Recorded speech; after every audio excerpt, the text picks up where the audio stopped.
صل وسلم وبارك عليه وعلى آله صلى الله وسلم عليه. يا رسول الله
فضلا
وسلم وبارك عليه وعلى آله صلى الله وسلم عليه. الرحيم. Alhamdulillahi Rabbil Alamin. Wassalatu wassalamu ala Sayyidina Maulana Muhammad wa ala alihi wa sahbihi ajma'in, amma ba'd. Rabbi yassir wa la tu'assir, Rabbi tammim bil khair. Rabbana surah lana sudurana wa yassir lana umurana umural muslimin wahlul 'uqdatam min lisanina yafqahu qawlana bisanadina al-muttasili ila imamil khatimatil hufaz al-imam Jalaluddin As-Sayyuti rahimahullahu ta'ala wa qaddasallahu sirrahu wa adaman nafa'a bi ulumihi wa barakatihi wa nafahatihi wa madatihi wa karamatihi fid darini amin. Hadis nomor 7152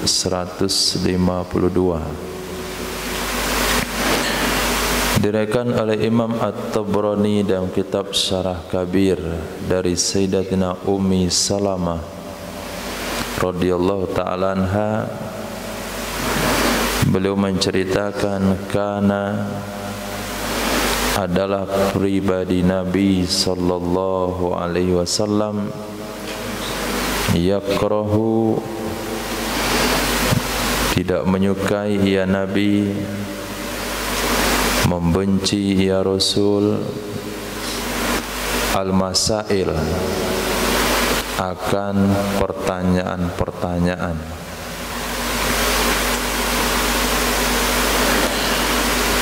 Seperti yang terjadi, salah seorang sahabat berkata kepada Nabi sallallahu alaihi wasallam tentang ibadah haji, fi kulli sanah ya Rasulullah, apakah wajib itu wajib sekali dalam satu tahun wahai Nabi? Apa kata Nabi? Lau qultu na'am la wajaba. Kalau saya bilang iya, maka dia akan wajib. Wala tas'alu an asya'a in tubdalakum tasukum. Janganlah kalian bertanya tentang perkara-perkara yang tidak diperintahkan, karena kalau dijelaskan justru akan memberatkan kalian. Wa qad ahlaka man kana qablakum bi kasratis su'al. Banyak binasa umat-umat sebelum kalian karena banyak bertanya. Kalaulah si Yahudi tidak banyak bertanya ketika diperintahkan menyembelih sapi, maka dia tidak akan menemukan kesulitan. Tapi karena banyak bertanya, akhirnya bertemulah kesulitan-kesulitan. Hampir mereka tidak bisa menyembelih sapi tersebut. Jadi Sayyidina Muhammad sallallahu alaihi wasallam tidak mau atau membenci pertanyaan-pertanyaan yang sudah jelas hukum hakamnya, yang sudah jelas perintahnya. Nabi lakukan haji sekali, ya sudah, lakukan saja. Nabi sembelih, kata Nabi sembelih kambing, ya sudah, kambing. Yang ditanya lagi bertandukkah tidak, berkakikah tidak, nah, kambing gemuk, kambing kurus, dan sebagainya. Nah, itu agak geser ke kanan. Ya, antum. Ini geser ke kiri. Yang baju hitam belakang. Lagi. Qalbi. Dabi. 6. Fa idza sa'alahu Abu Razin, maka apabila bertanya kepadanya Nabi sallallahu alaihi wasallam oleh Sayyidina Abu Razin, Ajabah, menjawab ya Nabi sallallahu alaihi wasallam akannya Sayyidina Abu Razin, wa ajabahu, dan menyukai ya Nabi akannya pertanyaan Abu Razin.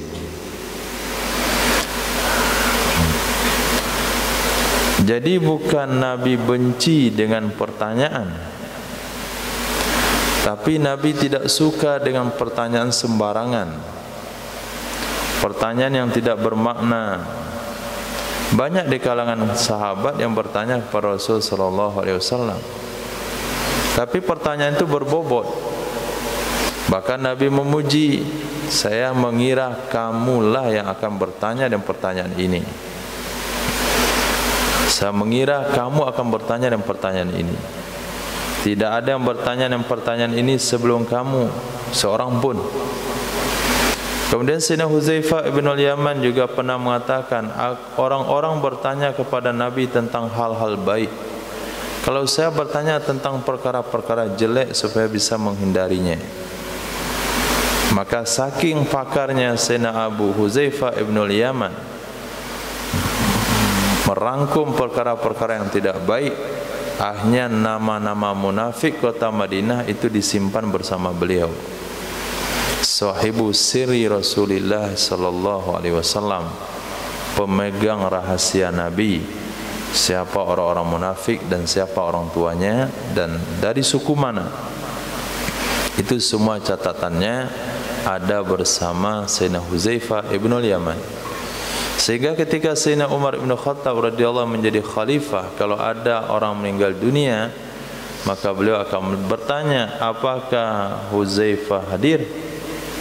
Kalau hadir, Sayyidina Umar akan hadir. Kalau Huzaifah tidak hadir, Sayyidina Umar tidak akan hadir. Begitu dijadikan patokan oleh Sayyidina Umar bin Khattab, karena Sayyidina Huzaifah ibnul Yaman tahu persis siapa orang-orang munafik yang ada di kota Madinah. Lihat di sini, kalau Sayyidina Abu Razin yang bertanya, ajabah, Nabi jawab dan Nabi senang dengan pertanyaan-pertanyaannya, karena pertanyaannya berbobot, bukan pertanyaan seperti hari ini. Coba sebutkan mana tabi'in yang melakukan maulid Nabi. Coba sebutkan dalil penyataan yang mengatakan 4 sahabat merayakan maulid Nabi.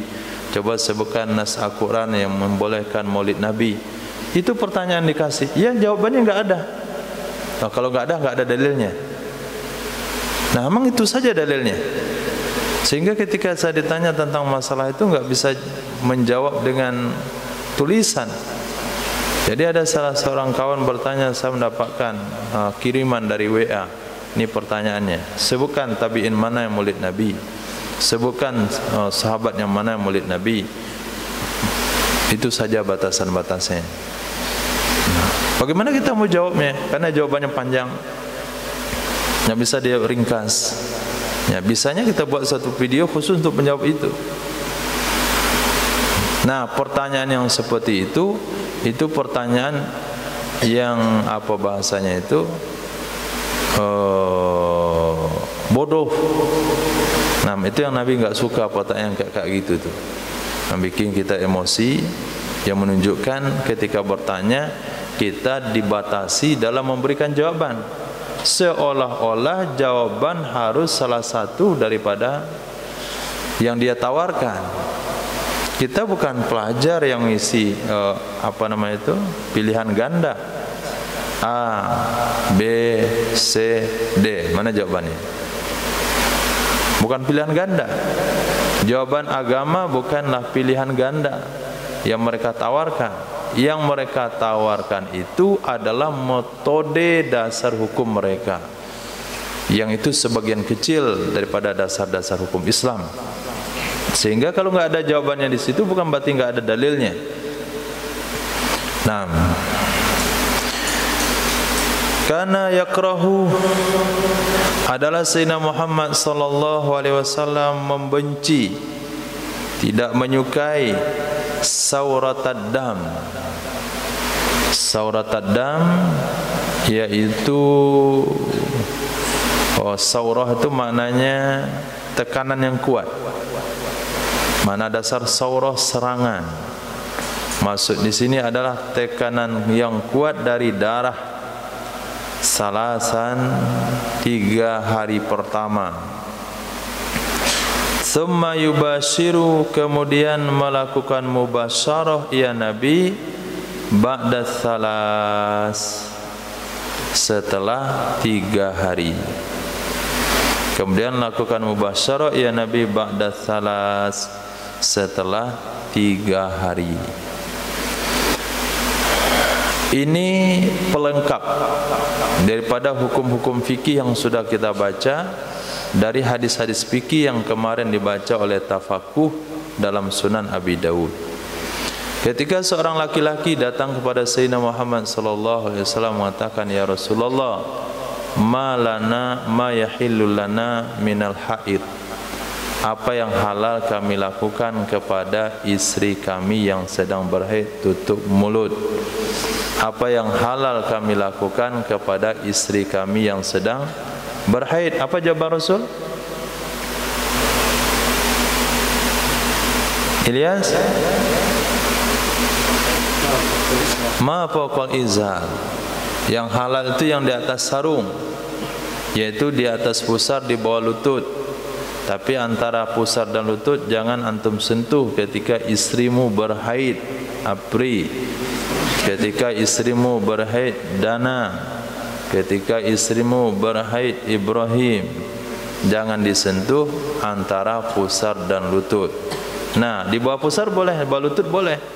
Karena situ ada bulu kaki, ada jempol, ada kelingking, ada telapak kaki. Nah, pakai saja. Kalau bisa dipakai, enggak bisa jangan pakai, jangan dipakai. Nah, kemudian di atas pusar, di situ ada hidung, situ ada rambut, situ ada gigi. Nah, kalau bisa dimanfaatkan, manfaatkan, kalau enggak jangan. Nah, berarti seolah-olah boleh memubasyarahi. Ini masalah lebih ringan lagi, karena antum ada yang bagian belum balik. Ada boleh memubasyarahi wanita yang sedang berhaid, itu intinya. Nah, kelanjutan hukumnya, Nabi tidak suka memubasyarahi kalau masih haidnya hari pertama, hari kedua, hari ketiga. Nah, ini Nabi enggak bikin mubasyarah. Karena hari 1, 2 dan 3 itu masih darahnya masih kencang-kencangnya. Sorotat dam. Di darah haid itu kencang seperti air deras gitu. Itu 3 hari pertama. Nah, hari keempat dia sudah mulai reda, ada gerimis. Kemudian hari kelima ada gerimis kecil. Hari keenam ada hujan angin. Nah, waktu gerimis inilah Nabi melakukan mubasyarah. Ini kelengkapan dari hadis mubasyarah wanita dalam keadaan berhaid. Karena ada ya Sayyidina Rasul sallallahu alaihi wasallam yakrahu, membenci ya Nabi, tidak menyukai ya Rasul, ayyukhadha, bahwa diambil min ra'sit ta'am, dari puncak makanan. Diambil dari puncak makanan. Ketika kita membagi nasi antum bagi, kemudian seperti apa itu, gunung Jabal Abi Kubais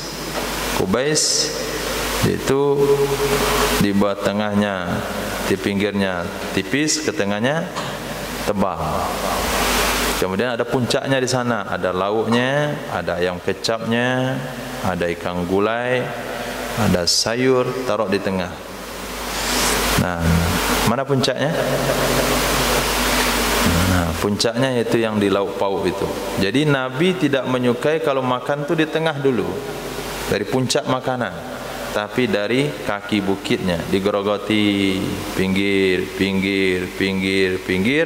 sampai waktu perut dah kenyang, pas di tempat yang enaknya. Di situ kuahnya banyak, lauk pauknya di situ, cabenya di situ meresap. Jadi waktu makan terakhir tu paling lezat. Nah, kalau sekiranya dimulai dari tengah, dari yang enak, nanti tinggal lingkaran di nampan tu nasi putih saja, akhirnya enggak makan.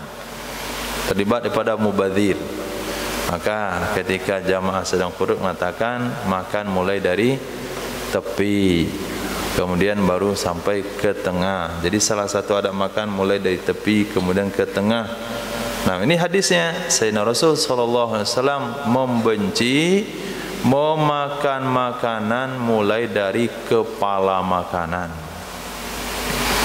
Nah, mulai dari kepala makanan, kecuali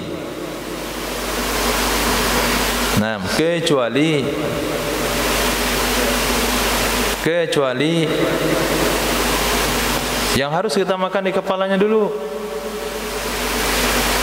Itu harus dikecualikan. Kecuali makanan Minangkabau, kecuali lamang, lamang buluh. Nah, itu kalau dikeluarin memang di bawahnya keluarin, kan dari kepalanya keluarin. Lama kali, hampaskan ke dinding, pecah, potong. Dah potong, taruh di piring. Kasih tapai ketan hitam. Jadi dah dia lamang tapai. Itu bukan makanan antum sih, makanan nenek moyangmu. Nah, antum mana tahu lamang tapai? Taunya cuman ketiu. Ketiu baru tahu dia. Martabak, donat. Tahu rapi lamang tapai? Ini nenek moyangmu. Tahu lamang tapai. Karena adalah Sayyidina Rasul sallallahu alaihi wasallam yakrahu, membenci ya Nabi, tidak menyukai ya Nabi, ayyukala, bahwa dimakan ia makanan, bahwa dimakan ia makanan, hatta tazhaba, sehingga pergilah, sehingga hilanglah, fawratu dukhanih, kepulan asapnya. Fawrah kepulan. Nah, ngepul, kepulan, dukhani asapnya. Jadi ketika makanan nasi panas dimasukkan ke piring, asapnya masih ngepul. Nah, itu Nabi enggak mau makan sampai hilang asap ngepulnya. Hangat boleh hangat, panas-panas dikit boleh, tapi panasnya itu enggak lagi ada asapnya. Dah hilang asapnya baru dimakan. Jadi Sayyidina Rasul sallallahu alaihi wasallam tidak menyukai memakan makanan kecuali kalau panasnya, asap ngepulnya sudah hilang. Karena memakan makanan panas ini menyebabkan nafas berbau busuk. Nafas berbau busuk. Jadi orang senang makan makanan panas-panas itu pasti ongoknya busuk. Supaya nafasan harum, maka jangan makan makanan yang ngepul asap. Hangat boleh, tapi ngepul jangan. Karena adalah Sayyidina Muhammad sallallahu alaihi wasallam yakrahu, membenci ya Nabi, tidak menyukai ya Nabi, satal syadida. Kalau pakai sin itu artinya bersin. Nah, kalau pakai sin itu maknanya haus. Jadi bersin yang dahsyat, bersin yang berlebihan di dalam masjid. Nah, kalau kita dalam masjid bersin cuman sedikit, cuman sekali, dua kali, enggak ada masalah di dalam masjid. Tapi kalau bersinnya sering dan suaranya keras, itu mendingan keluar dulu untuk bersin. Yang paling sedap tu bersin panjang. Nanti bersin panjang, panjang sekali bersin, baru ujung belakang. Oh tu alhamdulillah hilang penyakit jadi. Bersin sekali lagi, alhamdulillah menghilangkan penyakit. Bersin ketiga kali, beli obat bersin, beli obat flu, maka tidak disunahkan menjawab yarhamukallah, tapi jawabannya adalah anta maskum, kamu sedang flu berat. Nah, kalau kita bersinnya parah, mengeluarkan suara yang kencang berulang-ulang, lebih baik keluar dari masjid, selesaikan bersinnya di halaman. Karena bersin yang berlebihan di dalam masjid tidak disukai oleh Nabi SAW. Kenapa Nabi tidak menyukainya? Karena akan mengganggu orang kiri dan kanan. Kalau ada orang bersin, itu kita di kiri dan kanan itu menahan nafas. Kenapa? Takut terhirup virus bersinnya. Apalagi kalau bersinnya tahun 2019. Nah, ini bersin sangat ditakuti. Tahun 2019 dan tahun 2020. Ini bersin yang berbahaya sepanjang sejarah. Itu orang takut dah sama bersin. Nah, kalau sekiranya sedang solat misalnya, ada kawan bersin di samping, antum bagaimana perasaan? Tahan nafas, takut kehirup, nanti kita pula yang sakit.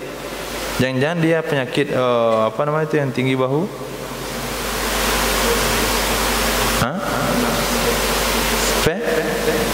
TBC. Nah, itu bahaya lagi. TBC menular menurut ilmu kedokteran. Apalagi bersinnya bau ikan asin, ada embun yang keluar. Oh ya Allah. Itu kalau kita batalkan solat pun hukumnya enggak haram, makruh jadi. Nah, kalau kita yang bersin-bersin seperti itu, jangan masuk dalam solat dulu. Selesaikan dulu bersinnya, kemudian kalaupun enggak bisa selesai, cari tempat yang tidak mengganggu orang lain. Khair. Karena adalah Sayyidina Muhammad sallallahu alaihi wasallam yakrahu, membenci ya Nabi, ayyaral mar'ata, bahwa melihat ya Nabi akan wanita, bahwa melihat ya Nabi akan wanita laisa fi yadiha, yang tidak ada pada tangannya wanita asaruhinna, bekas inai atau khidab,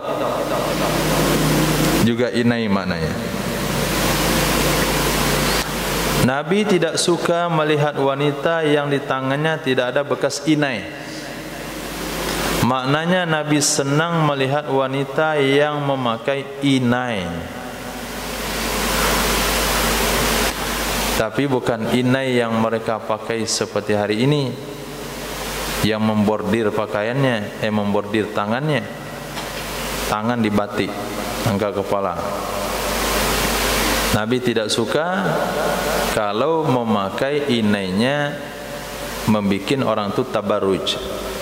Itu bagian daripada tabarruj. Apa maksud memakai inai di tangan di sini? Ada dua mafhum. Pemahaman pertama, memakai inai di kuku. Karena suatu kali ada salah seorang sahabat atau Nabi sendiri itu bingung, ini tangan siapa, laki atau wanita? Ini tangan laki atau wanita?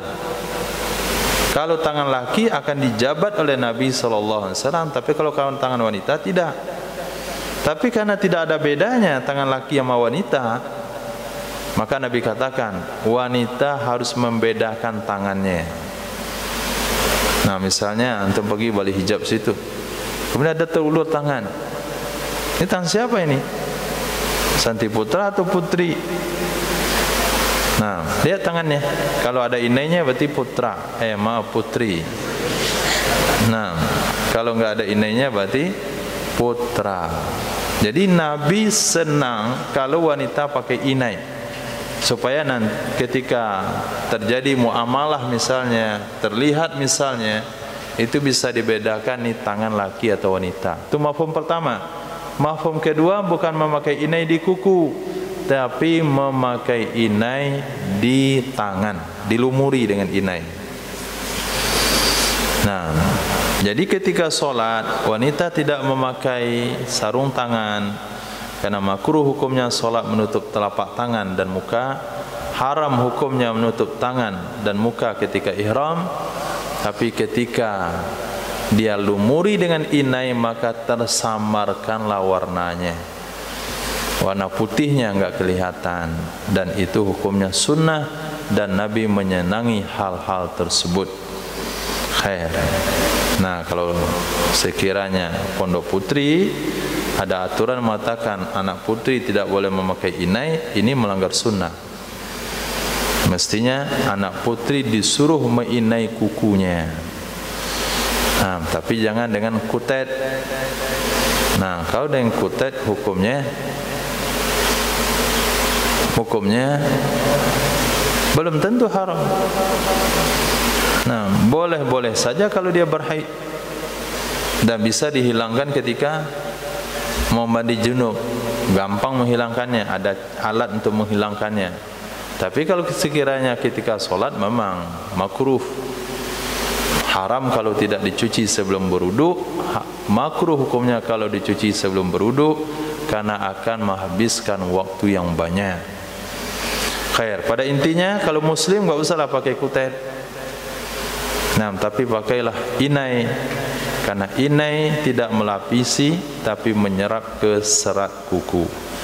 Karena adalah Sayyidina Muhammad sallallahu alaihi wasallam yakrahu, membenci ya Nabi, tidak menyukai ya Nabi, ayatlu'a, bahwa nongol, menjulur, min na'laihi, dari kedua sendalnya Nabi, syai'un, oleh sesuatu, an qadamaihi, dari dua telapak kakinya Rasul sallallahu alaihi wasallam. Nah, seperti fajar. Nah, dia pinjam sendal Rafid sehingga bisa numpang satu orang lagi di belakang. Nah, Nabi enggak suka kalau ada sendal kemudian panjang ke belakang, nongol ke belakang dari bagian tumitnya. Itu Nabi enggak senang lihat. Jadi kalau beli sendal itu cocokkan yang kaki ukurannya, jangan lebih, jangan pula kurang. Kalau kurang kakinya separuh di luar sendal. Nah, seperti Abrul Medan pakai sendal hasbi. Nah, pinjam hasbi sendal mau ke WC. Akhirnya separuh kakinya dalam sendal, separuhnya di luar. Ini juga hukumnya makruh. Nah, jadi sendal yang berlebih makruh, kaki yang berlebih makruh, pakai sendal satu makruh, pakai satu sendal makruh, pakai sendal berlebih makruh, pakai sendal kekecilan makruh. Apa yang ingin diajarkan oleh Sayyidina Rasul sallallahu alaihi wasallam? Nabi menginginkan keindahan dan keserasian dalam hidup. Nabi menyukai keserasian, Nabi menyukai keindahan. Nabi tidak mau dengan memakai barang yang tidak cocok dengan kita, barang yang tidak sesuai dengan kita. Kalau badan besar jangan pakai baju kecil, kalau badan kecil jangan pakai baju besar, bisa numpang satu orang lagi di situ. Terulur, masya Allah. Orang bahu baju di sini, dia bahunya di sini. Nah, ketiaknya di sini, di apa? Di usus. Nah, besar begitu. Nah, kayak orang-orang tengah sawah. Itu kan enggak cantik kelihatannya. Atau baju besar, badan besar, baju kecil. Nah, orang di sini bahu baju di sini. Nah, sini dah otot semua nih. Orang ketiaknya di sini, dia ketiaknya sampai sini. Jadi nampak itu. Nah, dempet-dempet badannya. Nabi tidak suka. Sallallahu alaihi wasallam yakrahu an yakulad dabba. Membenci ya Nabi, tidak menyukai ya Nabi akan memakan biawak gunung. Itu terjemahan zaman dulu. Terjemahan sekarang kadal gurun. Nabi membenci memakan kadal gurun. Nah, singkatannya kadrun. Nah, lawannya cebong. Jadi pernah cebong berlawanan yang kadrun. Kalah cebong. Kenapa? Cebong hidupnya di rawa-rawa. Kadrun bisa berlarian di gurun Sahara. Tahu kadrun? Hah? Bukan cebong.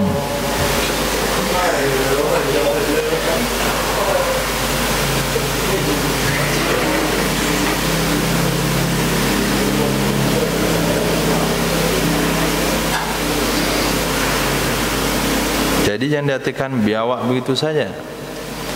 Kalau diartikan biawak saja, nanti masyarakat dengar, nanti dia tangkap dia biawak, dia makan. Antum masuk neraka. Nah,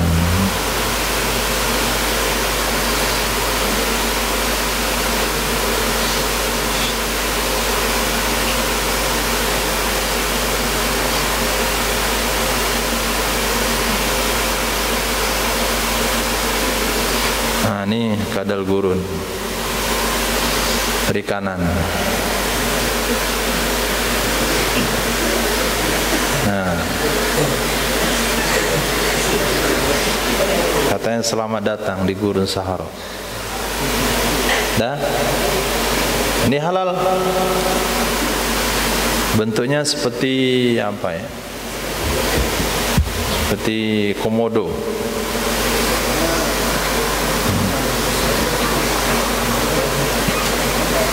Nah, itu makanan orang kampung Sayyidina Khalid bin Walid. Dan Nabi tidak menyukainya. Nabi tidak menyukainya, dan Nabi membolehkan yang biasa makan yang enggak. Nah, tapi kadal gurun itu menurut ilmu kedokteran itu bagus. Nah, untuk orang tertentu. Nah, terutama bagi penderita penyakit pisang rebus.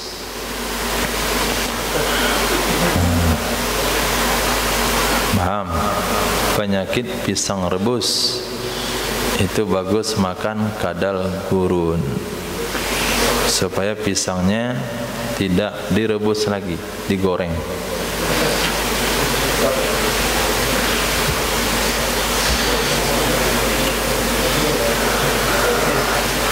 Karena tidak semua penjelasan itu harus dipahami. Nah, kalau itu nggak paham nggak apa-apa. Itu hanya untuk orang-orang yang paham saja. Baca doa Allahumma alhimna mursyida umurina izna min sururi anfusina min sayyiati a'malina.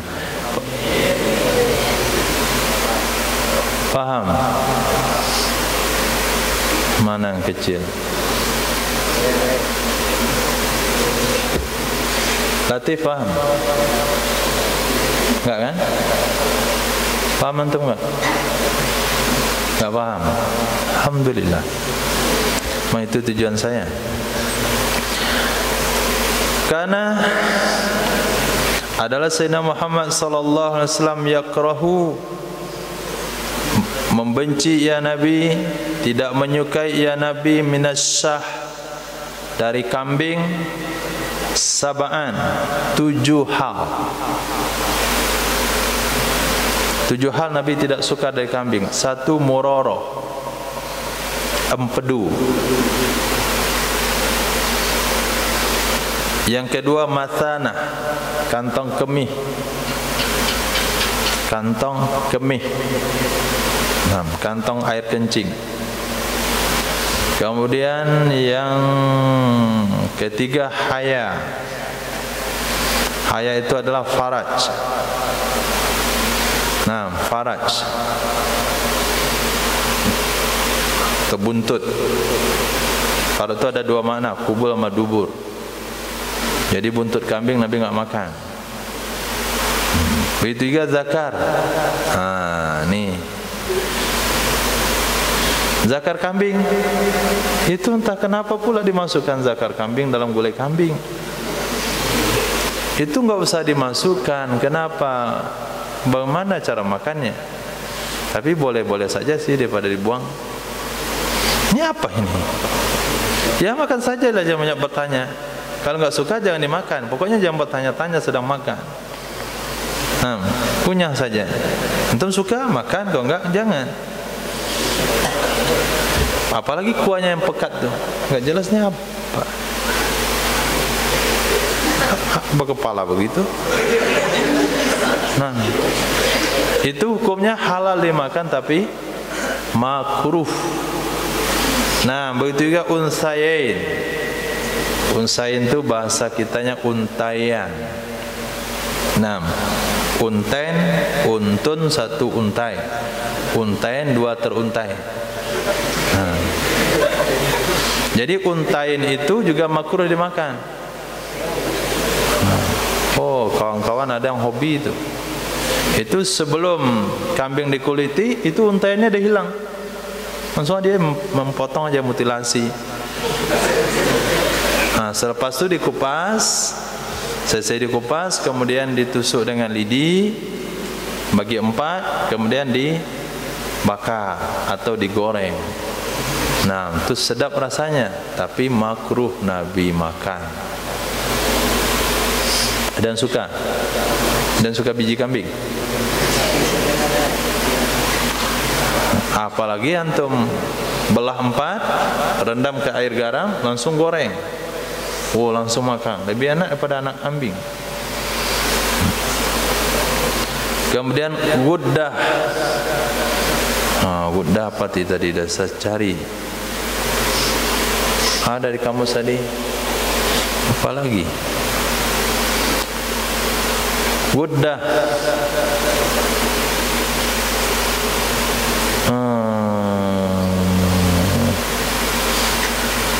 Balik Umar, sudah dicari tadi. Ada sini aja, biar cepat. Kemudian dam. Nabi memakruhkan makan darah.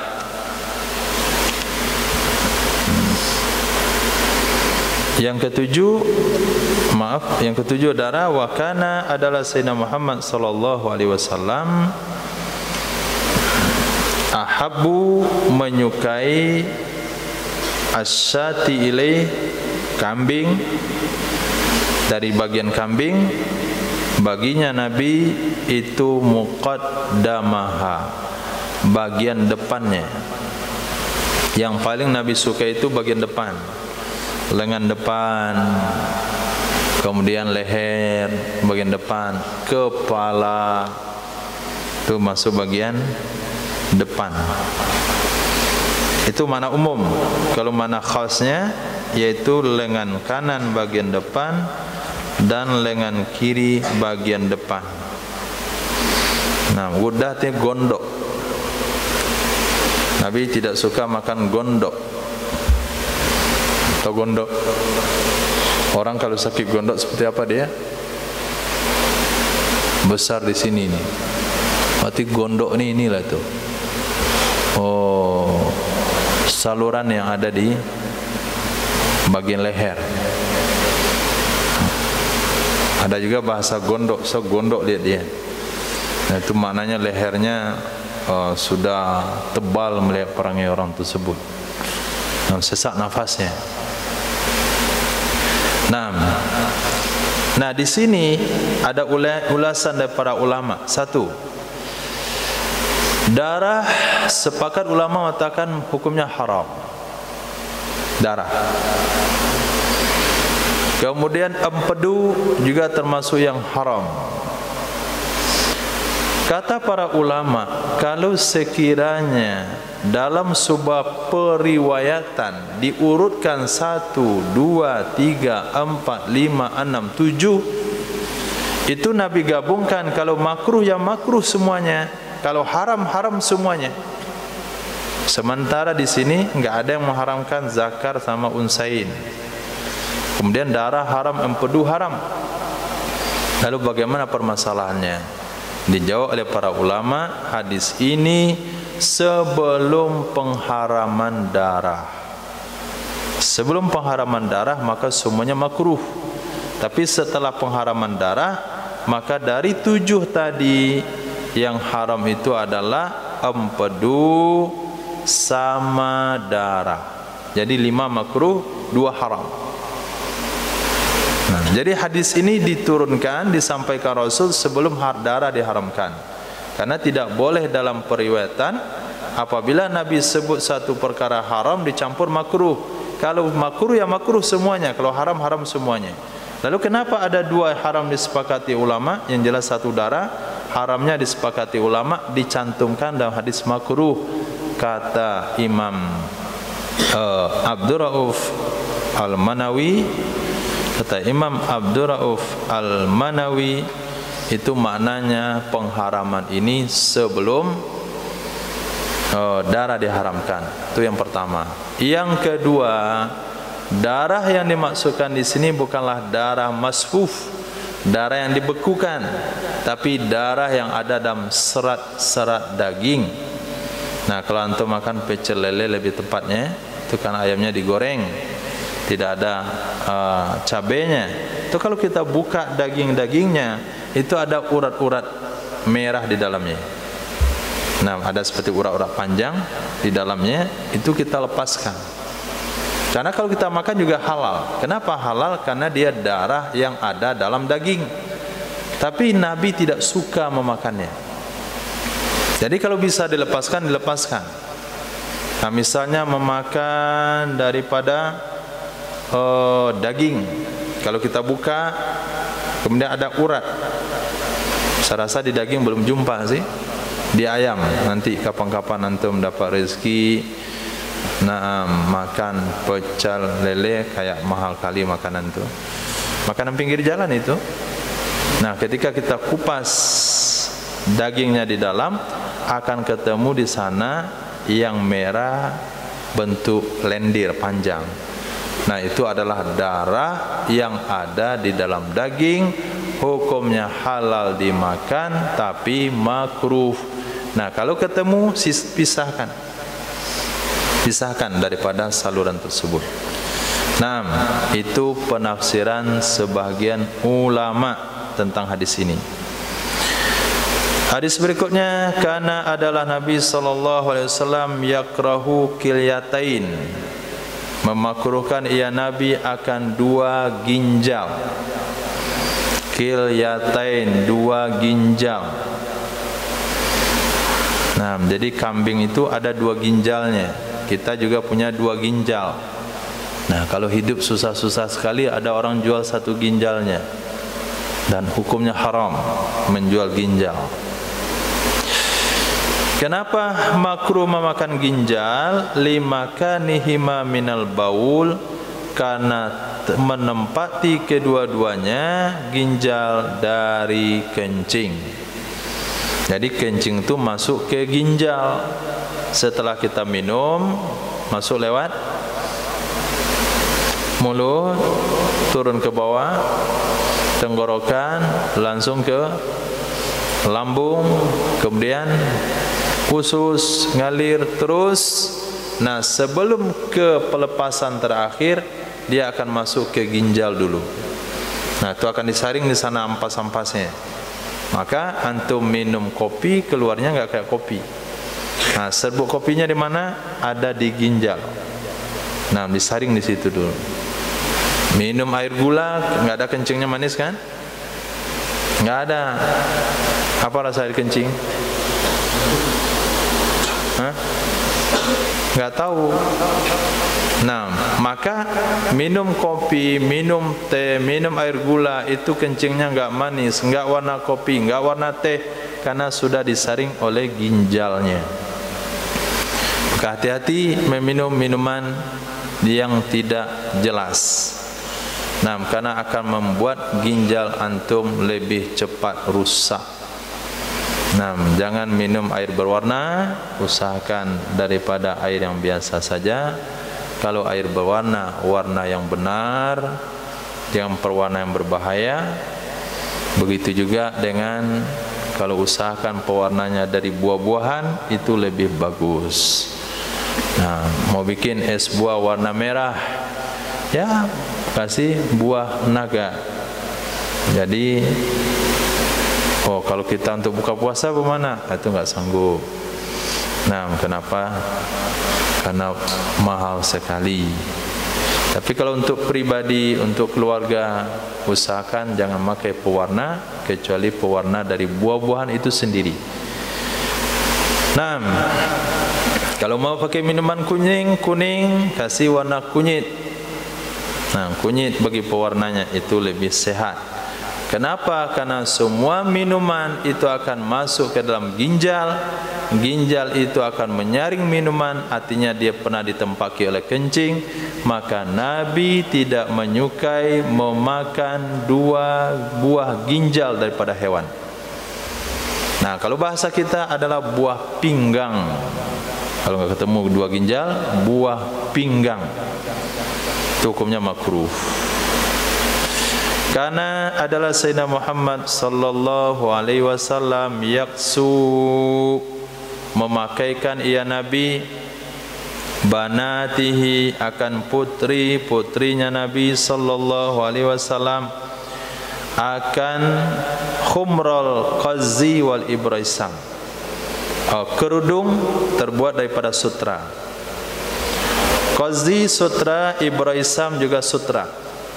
Jadi Nabi memakaikan kerudung kepada putrinya terbuat dari sutra. Karena adalah Nabi sallallahu alaihi wasallam yalbasu, memakai burdahu al-ahmar, selendangnya Nabi berwarna merah. Nah, ini kan ada indikasi nih. Mau beli selendang yang mana ya? Warna merah. Burdahul ahmar. Itu bagian daripada warna yang Nabi miliki. Nabi pakai kapan? Fil idain, pada 2 hari raya, wal jumu'ah, dan juga pada hari Jumat. Itu warna merah. Masya Allah, Masya Allah.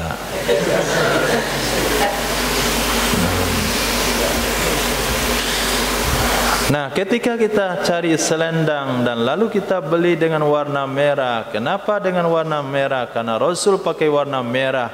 Berarti kita sudah mengikutkan hawa nafsu kita dengan sunnah Nabi Muhammad sallallahu alaihi wasallam. Itulah mana hadis Nabi, la yu'minu ahadukum hatta takuna hawahu tabi'an lima ji'tu bih. Jadi beli selendang bukan asal beli. Nah, lihat warnanya. Apalagi kalau bisa membeli dengan madeinnya. Nah, apabila kita samakan madeinnya itu lebih bagus lagi. Kalau tidak bisa ya sudah dengan warnanya. Karena adalah Nabi sallallahu alaihi wasallam yalbasu, memakai ia Nabi gamisan, akan baju gamis, qasirul kumain, yang pendek lengannya, watul, dan yang panjang. Jadi Nabi pernah memakai baju gamis, ada yang pendek lengan, ada yang panjang lengan. Karena adalah Sayyidina Rasul sallallahu alaihi wasallam yalbasu, memakai ya Nabi sallallahu alaihi wasallam qamisan fawqal ka'bain, gamis di atas 2 mata kaki. Gamis di atas 2 mata kaki. Maka yang baru-baru antum mungkin susah mencari ukuran gamis. Nah, kadang-kadang ukuran bahu sama panjang tidak serasi. Ini masalah masyarakat atau masalah orang abad modern. Ukuran bahu tidak sama dengan ukuran badan. Ukuran badannya sudah ukuran orang dewasa, tapi karena dia masih kecil jadi pendek. Nah, beli yang pendek sempit di bahu, beli yang sama dengan bahu panjang ke bawah. Kenapa? Karena dia bullpen. Nah, bule pendek. Nah, kalau demikian bagaimana caranya? Ya, caranya kita potong bagian bawahnya, jangan dibiarkan bajunya tajelo-jelo.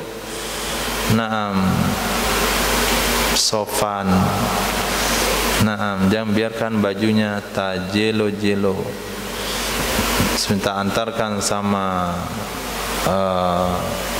kawan-kawan, titip, kasih batas dengan pena. Nah, titip sama bagian kesehatan untuk melipat dan menjahitnya. Jangan dipotong dulu, melipat dan menjahitnya. Karena tahun 2025 antum akan bertambah tinggi. 2026 semakin tinggi lagi. 2027 udah berhenti tingginya. Nah, karena usia manusia, karena pertumbuhan manusia itu tinggi sampai usia 17. Nah, lewat 17 saya minta tinggi lagi. Salman berapa usia? Salman, aina ant? Kam umur?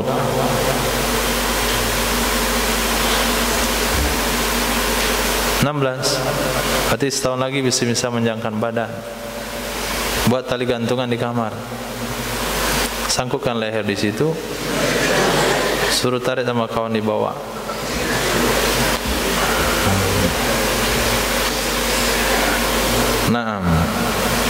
Nah, kalau sudah 17 itu jangan dilipat lagi, dipotong saja langsung. Nanti mungkin usia 30 saya tambah tinggi, sorry lah, mau tambah tinggi lagi, kecuali digilas sama alat berat, bisa memanjang dia. Khair, jadi dipotong. Ikut sunnah Nabi SAW. Nabi memakai gamis di atas mata kaki, mustawiyal kumain, sama dua lengannya Nabi, sama dua lengan gamisnya Nabi, bi atrafi asabihi, dengan ujung jari-jarinya Rasul, ujung jari-jarinya Nabi. Maka dari hadis yang baru kita baca, ada 3 lengan baju Rasul sallallahu alaihi wasallam. Satu pendek, pendeknya ini enggak jelas apakah sampai pangkal lengan atau 2/3 seperti baju-baju yang tren hari ini, atau sampai, yang kedua sampai pergelangan tangan, yang ketiga sampai ujung jari. Jadi panjang lengan baju sampai ujung jari. Nah, ini gunanya untuk apa? Gunanya untuk mengontrol diri supaya tidak sering makan. Nah, kalau dah lengannya tertutup, bagaimana mau makan? Terpaksa disingsingkan lengan. Dan ada riwayat yang mengatakan ketika Nabi makan, Nabi melipat lengan bajunya. Ayat. Kana yalbasu qalan suwatan bayda. Nah, catat ini. Mana Salafi di sini ada? Oh, garam sekali. Antum loh. Nah, Ihsan siapa? Hafiz Pariaman. Antum Salafi? Nah. Assalamualaikum Pak. Waalaikumsalam. Kenapa Bapak pakai celana cingkrang? Kan sunnah Nabi. Oh iya. Bapak pakai jenggot sunnah, betul. Bapak kok enggak pakai peci? Wulu. Nabi enggak ada pakai peci. Nah, enggak ada pakai peci. Lihat di sini hadisnya hasan. Di dalam syarah Kabir Imam Tabrani. Karena adalah Nabi sallallahu alaihi wasallam yalbasu, memakai kolan suatan baidok, peci berwarna putih. Ingat baik-baik. Jadi kalau ketemu masih ngomong nggak ada dalilnya, bilang bapakmu nggak ada dalil. Sudah marah kita lihat. Datang belakangan baru belajar sebentar, bilang semuanya nggak ada dalil. Akhirnya nggak ada pakai peci, anak-anak orang dibuat dia. Aneh kita lihat, ini orangnya agamis. Agamis tahu apa? Pakai gamis. Amin. Tapi peci kagak ada. Katanya bid'ah. Kata saya nggak punya. Kalau dibilang saya nggak ketemu dalilnya, kita toleransi. Ini bilang nggak ada dalilnya. Masya Allah, nggak ada dalilnya. Ini Sumatera Barat, harus hati-hati ini. Nah, kemarin murid Albani ngisi pengajian di Masjid Raya Sumba. Murid Albani aja kita terima. Muridnya datang ke sini, mencari gara-gara lah orang itu. Albani saja datang, tidak layak berfatwa. Nah, karena dia tidak punya sanad keilmuan. Nah, kemudian muridnya pula yang datang. Ramai orang Padang hadir, ya Karim. Nah, ini Padang hari ini dalam kondisi darurat Wahabi. Nah, harus bangkit. Kumpulkan semua dalil-dalil yang mereka katakan tidak ada tersebut. Ini salah satunya, catat baik-baik. Sayyidina Rasul sallallahu alaihi wasallam memakai peci berwarna putih. Hadisnya hasan menurut Imam Jalaluddin As-Sayuti rahimahullahu taala. Kalau Imam Jalaluddin mengatakan hasan, Albani mengatakan dhaif, makan tu dhaif. Nah, ini sudah darurat, darurat sekali, masya Allah. Kita diserang dari mana-mana. Nah, kenapa diserang di mana-mana? Karena mereka memiliki dana yang cukup besar, tutup mulut ketika menguap. Dana mereka cukup besar. Kemarin masya Allah ketika kita pergi ke Aceh, apa kata Aceh? Kita buat pula radio untuk ahli sunnah wal jamaah. Lebih banyak bunyi lebahnya daripada bunyi ceramahnya. Nah, mereka buat radio jelas suaranya. Kenapa? Pulusnya banyak. Kenapa pulusnya banyak? Karena mereka dibiayai untuk merusak agama. Nah, untuk merusak agama. Maka kalau orang sudah masuk jadi ustaz salafi, susah untuk taubatnya. Kenapa? Hulang periuk nasinya, hilang pemasukannya. Karena dia santai aja kemana-mana, dana besar. Nah, NU Tarbiyah buat acara MTQ, Pak, MTQ, sumbangan MTQ di masjid Tabligh Akbar, di masjid apa 1000, 2000. Bagaimana membuat radio yang bagus? Mic aja nggak bagus. Nah, perlu antum generasi pembasmi Wahabi untuk melengkapi hadis-hadis yang mereka kan tidak ada. Hadis berikutnya juga, kana yalbasu qalan suatan baydok latiatan. Adalah Nabi sallallahu alaihi wasallam memakai peci berwarna putih latiah. Latiah artinya lengket di kepalanya Nabi. Lengket di kepalanya Nabi maknanya tutupan atasnya nempel di kepala. Nah, atasnya itu lengket di kepala. Itu maknanya latiah. Peci putih kain lah kalau begitu. Nah, karena kalau pakai peci yang kita pakai biasa itu masih ada rongga di atasnya. Jadi antara atas sama kepala itu enggak nyentuh. Itu namanya peci secara umum. Kalau latiah, kalau kita pakai peci itu betul-betul lengket dengan kepala, terbungkus semuanya. Peci putih kain. Nah, atau yang terbuat dari rajut. Itu kan lengket semuanya, enggak ada ruang di atasnya. Itu mana latiah. Kana yalbasul qalanis tahtal amaim. Adalah Nabi sallallahu alaihi wasallam memakai peci di bawah sorban.